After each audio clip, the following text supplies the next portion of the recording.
এরপরে প্রশ্ন হলো, সরকারি চাকরিজীবীরা যে ভবিষ্যৎ তহবিলের টাকা জমা করে তাতে যে লভ্যাংশ দেয়, এটা কি হালাল নাকি হারাম? এ বিষয়ে আমরা বিভিন্ন জায়গায় উত্তর দিয়েছি।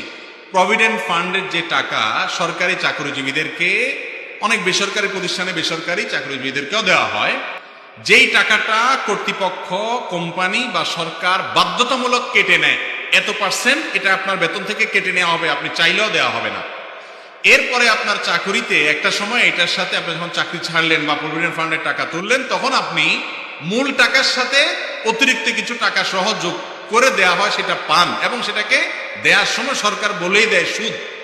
কিন্তু মজার বিষয় হলো সেটা সুদ না। সেটা কি না?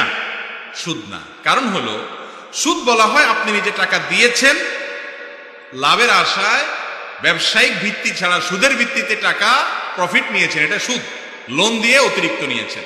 কিন্তু এখানে আপনাকে সরকার বা ওই প্রতিষ্ঠান আপনার বেতন দেওয়ার সময় বাধ্যতামূলক যে কেটে নিচ্ছে, সেখানে আপনার ইচ্ছা নাই, স্বাধীনতা নাই, জোর করে আপনার থেকে রেখে দিচ্ছে। জোর করে বলতে বাধ্যতামূলক কেটে নিচ্ছে। এই যে রেখে দিচ্ছে, এই রেখে দেওয়ার পর অতিরিক্ত যে টাকা দেয় সেটা সে সুদ বলে দিলেও সুদ হবে না, কারণ আপনি এখানে জমা রেখে অতিরিক্ত নিয়েছেন, ব্যাপারটা আপনি কিছু করেনই নেই।